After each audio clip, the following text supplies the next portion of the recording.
Hello दोस्तों, नमस्कार। मैं राकेश कुमार, बायोलॉजी लेक्चरर, स्वागत करता हूं आपका आपके पसंदीदा लोकप्रिय एजुकेशन चैनल आर के बायोलॉजी क्लासेज सीकर में। तो दोस्तों, अपन चर्चा कर रहे हैं बायोलॉजी के जो मोस्टली 1000 प्लस की जो मैंने सीरीज चला रखी है उसके पार्ट नंबर 2 पर चर्चा करते हैं। और यहाँ ऐसे क्वेश्चन मैं आपको उपलब्ध करवा रहा हूँ बायोलॉजी के, जो प्रत्येक एग्ज़ाम, चाहे first grade, second grade, rate या कोई सा भी जनरल साइंस कंपटीशन एग्ज़ाम, उस सब के लिए इम्पोर्टेंट क्वेश्चन है। तो इससे पहले मैंने एक पार्ट उपलब्ध करवा दिया, आज सेकंड पार्ट पर अपन चर्चा करते हैं दोस्तों। तो देखिए क्वेश्चन, विटामिन की खोज किसने की थी? लूनिन, फंक, सुमनर और सेंगर ने। तो विटामिन के खोजकर्ता कौन माने जाते हैं दोस्तों? विटामिन की खोज की थी फंक नामक वैज्ञानिक ने की थी। जो बी ऑप्शन है वह क्या होगा अपना? सही होगा। विटामिन की खोज फंक ने की थी दोस्तों। अगला क्वेश्चन देखिए दोस्तों, 12 नंबर का जो अपना क्वेश्चन है, डीएनए में होते हैं, डीएनए में क्या होते हैं? अमीनो एसिड, पेप्टाइड्स, पेप्टॉन्स या न्यूक्लियोटाइड्स। तो डीएनए में क्या होते हैं दोस्तों? डीएनए में होते हैं न्यूक्लियोटाइड्स, यानी कि डीएनए न्यूक्लियोटाइड्स के बने हुए होते हैं। डी ऑप्शन सही होगा। अब जो डीएनए होता है ना दोस्तों, वह न्यूक्लियोटाइड के तो बने होते हैं। डीएनए 2 पॉलीन्यूक्लियोटाइड के बने होते हैं। प्रत्येक पॉलीन्यूक्लियोटाइड में अपन कह सकते हैं कि बहुत से न्यूक्लियोटाइड होते हैं। न्यूक्लियोटाइड नाइट्रोजिनस बेस का बना होता है, जिसमें प्यूरिन और पिरिमिडीन होते हैं। प्यूरिन में अपन कहते हैं एडेनिन और गुआनिन आते हैं, जबकि पिरिमिडीन में साइटोसिन और थाइमिन होते हैं। अब बात करते हैं यहाँ पर अमीनो एसिड की। तो अमीनो एसिड अपन कहते हैं मुख्य रूप से 20 प्रकार के अमीनो एसिड मिलकर एक प्रोटीन का निर्माण करते हैं। और प्रोटीन को बॉडी बिल्डिंग मटेरियल के नाम से भी अपन जानते हैं, शरीर निर्माण में यह सहायक होता है। प्रोटीन जो है, प्रोटीन एंजाइम तथा हार्मोन के निर्माण में सहायक होते हैं। प्रोटीन एंजाइम और हार्मोन निर्माण में सहायक होते हैं। अब बचा हुआ जो पेप्टॉन्स और पेप्टाइड्स जो होते हैं, ये अग्नाशय से अग्नाशय रस निकलता है और ट्रिप्सिन प्रोटीन को पेप्टॉन्स और पेप्टाइड्स में बदलने का कार्य भी करता है। तो इन बातों का भी अपने को यहाँ पर ध्यान में रखना है दोस्तों। अगला क्वेश्चन देखिए, फिर 13 नंबर का जो क्वेश्चन है, कौन सा कार्बोहाइड्रेट मोनोसेकेराइड है एक प्रकार का? तो सुक्रोज, ग्लूकोज, फ्रक्टोज, गैलेक्टोज या उपयुक्त सभी। तो कौन सा कार्बोहाइड्रेट मोनोसेकेराइड है? तो देखिए, कार्बोहाइड्रेट मोनोसेकेराइड ग्लूकोज एवं फ्रक्टोज है। ग्लेक्टोज भी होता है, वह भी एक प्रकार का मोनोसेकेराइड है।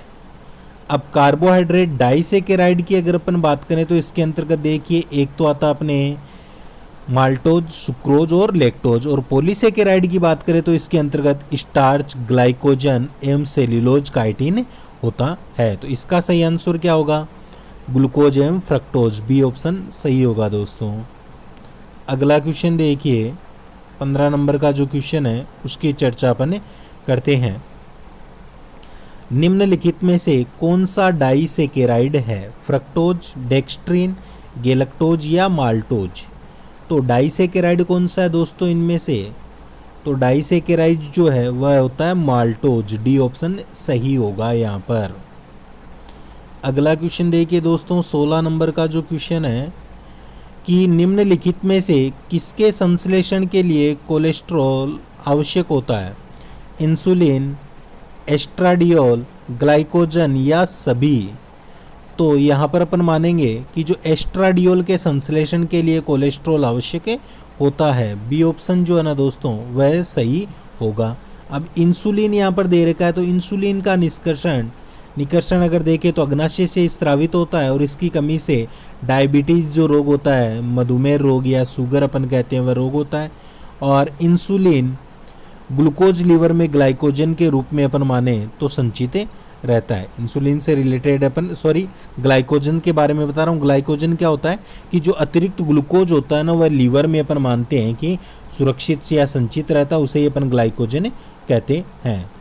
तो इंसुलिन तो अग्नाशय से स्रावित, एस्ट्राडियोल जो है इसके संश्लेषण के लिए कोलेस्ट्रॉल आवश्यक होता है, और ग्लाइकोजन जो होता है अतिरिक्त ग्लूकोज होता है जिसे यकृत संचित रखता है। नेक्स्ट क्वेश्चन देखिए दोस्तों, 17 नंबर का क्वेश्चन है, निम्नलिखित में से कौन सा दुग्ध प्रोटीन है? लैक्टोजन, मायोसिन, केसिन या रेनिन। तो इनमें से दुग्ध प्रोटीन कौन सा होता है दोस्तों? केसिन होता है। सी ऑप्शन सही होगा।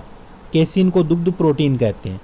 दूध का रंग अगर अपन माने सफ़ेद उजला केसिन प्रोटीन के कारण, और पीला जो होता है वह केरोटीन प्रोटीन के कारण होता है दोस्तों। यानी सफ़ेद रंग आ रहा है तो केसिन जिम्मेदार है, और पीला आ रहा है तो केरोटीन जिम्मेदार है। अब बात करते हैं यहाँ पर ऑप्शन लेक्टोजन की। तो यह छोटी आंत से स्रावित होते हैं, और यह लेक्टोज को ग्लूकोज व ग्लेक्टोज में परिवर्तित करता है। केसिन, दूध में पाए जाने वाला केसिन प्रोटीन को कैल्शियम पेराकेसिनेट में बदलता है। और एडल्ट मनुष्य में अगर अपन देखें तो जो रेनिन दे रखा है ना दोस्तों, इस एंजाइम की कमी होती है, जिसके कारण दूध पचने में कठिनाई होती है। तो ये सारे अपने यहाँ पर देखे हैं। आगे देखिए फिर 18 नंबर का क्वेश्चन है दोस्तों। आहार नाल एलिमेंट्री कैनाल के किस भाग में प्रोटीन्स का अमीनो अम्ल में निम्नीकरण या डिग्रेडेशन होता है? छोटी आंत, कोलोन, स्टोमच या सिक्कम? तो ये क्या होता है दोस्तों? इसका सही आंसर जो होगा छोटी आंत में, यानी कि आहार नाल की छोटी आंत में प्रोटीन्स का अमीनो अम्ल में निम्नीकरण होता है। ए ऑप्शन सही होगा। अब छोटी आंत से स्रावित एंजाइम इरेप्सिन प्रोटीन को पेप्टोनेज एवं पॉलीपेप्टाइड्स को अमीनो एसिड में परिवर्तित करता है। और यहाँ पर बात करते हैं अपन स्टोमच यानी कि आमाशय की। तो स्टोमच से देखो गैस्ट्रिक जूस यानी जठरस निकलता है, जिसमें HCl हाइड्रोक्लोरिक एसिड होता है। प्रोपेप्सिन, म्यूसिन तथा रेनिन स्रावित किए जाते हैं। इन बातों का भी अपने को ध्यान में रखना है। आगे देखिए दोस्तों फिर 19 नंबर का जो अपना क्वेश्चन है, किस विटामिन को हार्मोन भी कहते हैं? विटामिन ए, बी, सी या डी? तो किस विटामिन को हार्मोन भी कहते हैं? काफ़ी शानदार क्वेश्चन है, ज़रूर याद रखना। और इसका सही आंसर क्या होगा? जो विटामिन डी होता है ना दोस्तों, उसे अपन क्या कहते हैं? हार्मोन भी कहते हैं। सी ऑप्शन सही होगा। और मानव मूत्र में अपन माने तो विटामिन डी पाया जाता है, और मछली का जो लीवर या यकृत में भी विटामिन डी पाया जाता है। और नेचुरल रूप से अगर अपन देखें तो विटामिन डी का मुख्य स्रोत क्या होता है? सूर्य का प्रकाश होता है, जिससे अपन इसे प्राप्त करते हैं। तो सी सही होगा। अगला क्वेश्चन देखिए दोस्तों 20 नंबर का जो अपना क्वेश्चन है, रेनिन का स्त्राव करने वाला अंग कौन सा है? यकृत, आमाशय, वृक्क या उपयुक्त में से कोई नहीं? तो रेनिन का स्त्राव करने वाला अंग की अगर अपन बात करें तो वह होता है मुख्य रूप से अपना आमाशय होता है। बी ऑप्शन सही होगा। अब देखिए यहाँ पर किडनी की बात दे रखी है, वृक्क या किडनी। तो किडनी की संख्या 2 होती है, इसमें यूरिया बनता है, और किडनी की इकाई जो होती है ना दोस्तों वह नेफ्रॉन होती है। ये भी अपने को ध्यान में रखनी है, इससे भी क्वेश्चन पूछा जाता है। आगे देखिए दोस्तों, आगे देखिए जो 21 नंबर का क्वेश्चन है अपना, कि मनुष्य के शरीर में निष्क्रिय अंगों का समूह कौन सा है? निष्क्रिय अंगों का समूह पूछा है दोस्तों। तो देखिए निष्क्रिय अंगों में मैं आपको बताना चाहूँगा, एक तो निमेषक पटल, कृमिरूप परिसेशिका, कर्णपेशियाँ और कोक्सी अस्थि, यानी जो सी ऑप्शन दे रखा है ना दोस्तों, ये क्या है? निष्क्रिय अंगों का समूह होता है। अब ये निष्क्रिय अंग या अवशेषी अंग होते क्या हैं दोस्तों? तो ऐसे अंग जो हमारे पूर्वजों में तो क्रियाशील या कार्यरत थे, लेकिन अब हमारे शरीर में उनका कोई कार्य नहीं होता है। ऐसे अंगों को वेस्टिगल ऑर्गन्स या निष्क्रिय अंग कहते हैं। सी ऑप्शन सही होगा। अगला क्वेश्चन देखिए दोस्तों 22 नंबर का जो क्वेश्चन है, पुनरुद्भवन मिलता है कॉकरोच, खरगोश, मक्खी या प्लेनेरिया में? तो पुनरुद्भवन किस में पाया जाता है दोस्तों? ये होता है प्लेनेरिया जो होता है उसमें पुनरुद्भवन की क्षमता होती है। पुनरुद्भवन का मतलब होता है कि जीव कोई अंग खो देता है, खोने के पश्चात उसे दोबारा प्राप्त करना, वह क्या होता है? पुनरुद्भवन होता है। तो वह प्लेनेरिया में होता है। नेक्स्ट देखिए दोस्तों 23 समवर्ती अंग है, चमगादड़ के पंख व तितली के पंख, मनुष्य के हाथ व घोड़े के अग्रपाद, तितली के पंख व मच्छर के पंख या उपयुक्त में से कोई नहीं? तो एनालोगस ऑर्गन्स या समवर्ती जो अंग है दोस्तों वे होते क्या हैं? एनालोगस जो अंग होते हैं इन्हें समवर्ती या समरूप अंग कहते हैं। तो अपन कहते हैं ऐसे अंग जो समान कार्य के उपार्जित हो जाने के कारण समान दिखाई देते हैं, परंतु मूल रचना एवं भ्रूणीय परिवर्तन में क्या होते हैं? भिन्न भिन्न होते हैं। समरूप अंग कहलाते हैं या समवर्ती अंग अपन उन्हें कहते हैं। एग्जाम्पल देखो तो देखो तितली हो सकती है, पक्षी, चमगादड़ के पंख उड़ने का कार्य करते हैं, देखने में एक समान लगते हैं परंतु इन सभी की उत्पत्ति क्या होती है, अलग अलग होती है। तो अपना सही आंसर क्या होगा, चमगादड़ के पंख व तितली के पंख दोनों उड़ने का कार्य करते हैं, कार्य समान है लेकिन इनकी उत्पत्ति और जो संरचना होती है वह क्या होती है, भिन्न भिन्न होती है। ये ऑप्शन सही होगा। यहीं पर मैं आपको बताऊंगा एक और होता है समजात अंग यानी कि होमोलोगस ऑर्गन्स। तो ऐसे अंग जो विभिन्न कार्य के लिए उपायोजित हो जाने के कारण काफ़ी असमान दिखाई देते हैं परंतु मूल संरचना भ्रूणीय परिवर्तन समान होते हैं, समजात अंग कहलाते हैं। यानी सीधी सी बात है कि उनके कार्य तो अलग अलग होते हैं लेकिन दिखने में समान दिखाई देते हैं। जैसे चमगादड़ के पंख हैं, घोड़े की अगली टांग है, बिल्ली का पंजा होता है, मनुष्य के हाथ की मौलिक संरचना एक जैसी होती है लेकिन प्रत्येक के कार्य क्या होते हैं, अलग अलग होते हैं। अब एक जैसी किस आधार पर मानी गई है, अपने शरीर में जो अस्थियां वगैरह पाई जाती है उस आधार पर मानी गई है। आगे देखिए दोस्तों 24 नंबर का जो क्वेश्चन है, कौन सी हार्मोनल बीमारी है, जुखाम, घेंगा, ट्यूबरकुलोसिस या लेप्रोसिस।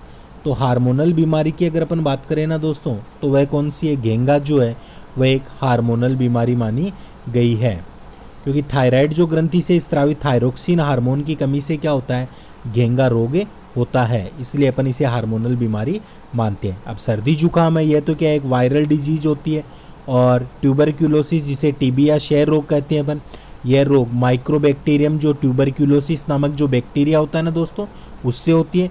इसमें बीसीजी यानी कि बेसिलस कैलेमेट ग्यूरिन का टीका लगाया जाता है। और लेप्रोसी क्या होता है, जो कोड या कुष्ठ होता है उसे कहते हैं। तो यह माइक्रोबैक्टीरियम लेप्री नामक बैक्टीरिया से होता है और इसकी रोकथाम के लिए एमडीटी मल्टी ड्रग थेरेपी दवाओं का उपयोग किया जाता है, ये अपने को ध्यान में रखना है। अगला क्वेश्चन देखिए दोस्तों 25 नंबर, डार्विनिज्म है, उपार्जित लक्षणों की वंशागति, जनन द्रव्य की निरंतरता, प्राकृतिक चयन और उत्परिवर्तन। तो डार्विनिज्म क्या है दोस्तों, तो प्राकृतिक चयन जो होता है वह क्या होता है, डार्विनिज्म है। इन्होंने प्राकृतिक चयन का एक सिद्धांत दिया था दोस्तों जिसे डार्विनिज्म के नाम से जानते हैं। अब इससे रिलेटेड और बातें बताने जा रहा हूँ, जैसे origin of species by natural selection, इस पुस्तक की रचना डार्विन के द्वारा की गई। उपार्जित लक्षणों की वंशागति सिद्धांत का प्रतिपादन लेमार्क के द्वारा किया गया था। लेमार्क ने फिलोसोफिक जूलॉजिक नामक पुस्तक का प्रतिपादन किया और म्यूटेशन थ्योरी यानी कि उत्परिवर्तन सिद्धांत ह्यूगो डू ब्रीज ने दिया था। इनके अनुसार जाति की जो उत्पत्ति होती है ना अचानक परिवर्तन के कारण होती है और जीवों में अचानक परिवर्तन को क्या कहते हैं, उत्परिवर्तन कहते हैं। इन सभी बातों का अपने को ध्यान में रखना है। अगला क्वेश्चन देखिए दोस्तों 26 नंबर का जो अपना क्वेश्चन है, जब दो जीव साथ रहें तथा एक को लाभ हो तथा दूसरे को कोई लाभ न हो तो वह संबंध क्या कहलाता है। तो दोस्तों उस क्रिया को अपन क्या कहते हैं, उस क्रिया को कहा जाता है मुख्य रूप से कॉमनसेलिज्म कहते हैं, जिसे हिंदी में अपन क्या कहते हैं, सहभोजिता कहते हैं। जिसमें दो जीव साथ रहते हैं, एक को तो लाभ होता है दूसरे को कोई लाभ नहीं होता है, उसे अपन सहभोजिता के नाम से जानते हैं। अब सहभोजिता का अगर एग्जाम्पल देखा जाए तो दोस्तों अपन देखते हैं जहाँ पर ये पशु वगैरह चरते हैं, भैंस गाय वगैरह, वहाँ पर बगुले आते हैं। तो अपन देखते हैं कि वहाँ पर बगुले इनके साथ क्यों रहते हैं, क्योंकि ये घास फूस वगैरह चरते हैं, ये वनस्पति को हिलाते हैं तो उनसे कीड़े मकोड़े निकलते हैं जिनसे बगुले भोजन प्राप्त करते हैं उनको खाकर। तो यहाँ पर बगुले को तो फ़ायदा हो रहा है लेकिन दूसरे को कोई लाभ नहीं हो रहा है, तो इसलिए अपन कहेंगे यह क्या एक प्रकार की सहभोजिता कहलाती है। डी ऑप्शन सही होगा। इसके अलावा दोस्तों देखिए जैसे पेरिसिटिज्म में ये क्या होता है कि दो जीवों के बीच ऐसा संबंध जिसमें एक जीव को लाभ तथा दूसरे जीव को क्या होती है, हानि होती है, वह क्या कहलाती है, परजीविता कहलाती है। यानी कोई किसी के ऊपर डिपेंड रहता है परजीविता। जैसे पादपों के अंदर अपन देखें कि पादपों में जो अपन कहते हैं अमरबेल वगैरह होती है वह किसी दूसरे पादप पर उगती है, तो अमरबेल के तो फायदा, वो तो उससे पोषण प्राप्त कर रही है, लेकिन जिस पादप पर वह उस पादप को वह खा जाएगी यानी उसका पूरा पोषण ग्रहण कर लेगी, दूसरे को हानि हो जाएगी।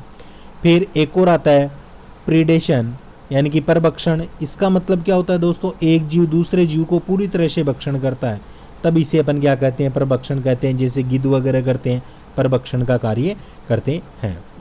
अगला क्वेश्चन देखिए दोस्तों फिर 27 नंबर का जो क्वेश्चन है अपना, भूमि अपर्दन या सोइल इरोशन जो होता है वह क्या होता है।